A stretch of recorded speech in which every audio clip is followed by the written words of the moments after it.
مهمه پوښتنه دا وه چې ټولې څوکۍ کمیټې عوامو انتخاب وکړو په هغه کې هېڅ نومات او فهرست کې شامل نه وو. بلکې دا سره یو اهم پوینټ دا و چې دوی چې څومره اعلی قیادت میټینګونه وي نو په هغه کې شریک وو.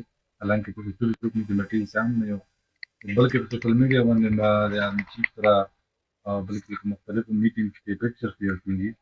دا خبره کې حضرت یو 24 رکنی کمیټه او یو د دغه سماج حصہ جوړېدل.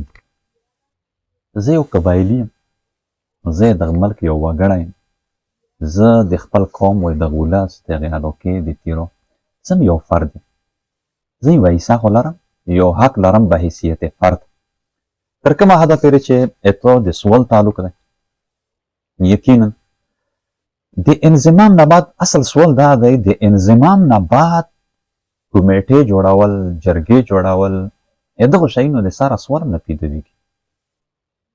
خو چونکې ضرورت پېښ شو و عوامو محسوسه کړه چې دغه ټیم په حساب سره مسلې دي د موږ د حکومت سره هم همدارنګې چې کوم نور خلک راغلي دي مسلح ګروپونه د هغوی سره هم مسلې دي، منتخب نمایندګان هغې له د هغوی رسایي نه کېږي، مجبوري یې وي څه وي څه وي، لکن داسې مشران پکار دي چې هغه په دا دواړه طرفه باندې خبره وکړي، د عوامو مسایل حل کړي.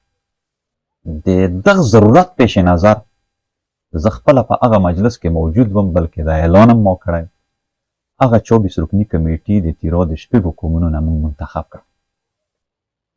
بلکل د عکس داسې سیټ اپ ایسا زه نه وم، خو 24 رکني کمیټې هغوی بیا دا یوه خبره وکړله او وویل چې د موږ د دغه شپږو قومونو د تیرای طرفه د دغو ټولو قومونو په نمایندګۍ باندې به ته د موږ سره یې. یوه خو دا خبره وه. دویم نمبر خبره ده چې دا څه د اصلاح کول مسله خو نه و، د قوم ملت خدمت د دغو خبره د دغو جرګه مرکه تقریبا 25-26 سال وشو چې په دا کې موږ لګیا یو. د حکومت سره هم جرګې مرکې کوو، د سیاسي پارټو جرګو مرکو کې هغو په پروګراماتو کې هم ناسته پاسته کوو، د دغه قومونو جرګې مرکې، د قبایلو جرګې مرکې، حتی چې دغه کم افغانستان ګاونډي هېوادونه دي د هغوی سره هم په تېرو وختونو کې جرګې مرکې، دا هر څه د موږ شوي دي، سرکوري جرګې، سیول جرګې دنګ کړي دي، دا کوو موږ د دغې یوه حصه یو. بل هم د پکچر یوه خبره وکړه، دا ملک د موږ دی، دغه ملک ادارې د موږ دي، دا سیستم دا د موږ دی، دا عوام د موږ دي، دا خاوره یې موږ ده، په دا کې به موږ کینو، په دا کې به اوچتېږو، په دا کې به خبرن کوو. دا خو څوک دښنه هم نه دي سره چې موږ سره دښمنان دي. البته یوه خبره دا یوه ډېره ښه خبره وکړه په سوشل میډیا باندې، یو تصویر ډېر وایرل دی، چېرې یو کور کمانډر سره د لاهور کور کمانډر سره یې څه نوستی کړی دی، یو تصویر راغلی، هغې شا لکه زه یې ته واقعه وښیم، ډېره ناشنا ده او ډېره دلچسپ هم ده. زه اکثر د پاره مکلم دا کوشش نه کړی چې زه داسې یو پوینټ و داسې شی نه راوچات کړم چې مولا خلک په باندې تکړه سړی وي، ښه سړی وي، کور سړی وي. وجه دا چې زه د عملي میدان سړی او زه دغه خبرې او ډېر څه دا شی نه زه نه خوښوم. بهرحال اوس راغله مجلس کې دا خبره او په کار دام دي چې ملګري او قبایل پښتانه دغې خبرې نه هم یو خوند واخلي. زه د یو مذهبي سکالر په اساس باندې په خیبر پښتونخوا ورکشاپ کې چې کوم دی په هغې کې د مذهبي سکالر په اساس باندې ما نومه راغلی و. دا نیشنل ورکشاپ و، په دا کې د پنجاب دوران و، لاهور، همدارنګې اسلام آباد، پېښور کې، نو بیا په دا کې د سیسټم د اعلی قیادت سره ملاقاتونه هم وو، په دا کې قبایلي مشران وو، په دا کې سیاسي خلک وو، په دا کې د میډیا والا ملګري وو، په دا ورکشاپ کې په دا کې علما وو، په دا کې د اقلیتي هندو کمیونټي، همدارنګې ورسره چې کوم دی د کرسچن والا، د سیک، د دغو ټولو مذهبي خلک هم پکې وو. نو د یو مذهبي سکالر په اساس زه هم پکې موجود.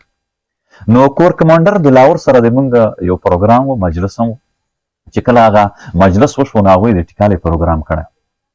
نو بیا ولته داسې وي چې بس د هر سماج خپل یو ترتیب طریقه کار وي، د هغه ټیکاله په ویلوړ یو باندې و د مو عادت دا دی چې زه خوړی نشم، هغه ته کوه به ونه ویایم، هغه خپل هغه به ونه ویایم، صفایي خبره زه نه کوم، خو زه دا یم چې زه خواړوک نشم کولی داسې بې طریقې، ځکه خپلو استادانو نه چې موږ کومه تربیت حاصل کړی دی نو هغوی موږ له دا تربیت نه یې راکړ.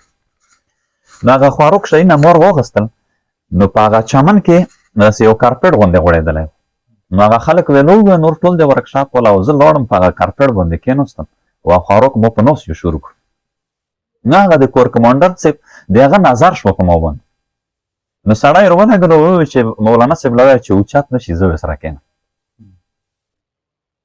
نو د هغې نه بعد بیا هغه نور مشران ملګري هم سره کېناستل، د ګروپ والا څه نور ملګري هم کېناستل، علما هم پکې کېناستل. بیا دی راغلو د قبایلیت او د پښتونولۍ هغه سادګي، هغه تهذیب، هغه کلتور یې دومره خوښ کړو چې تصویر یې سره وکړو.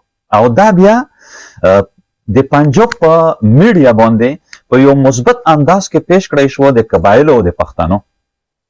خو افسوس د ما په پښتنو او د ما په قبایلو چې دغو دلته کم رنګ ورکړو او دغو څنګه پیش کړو.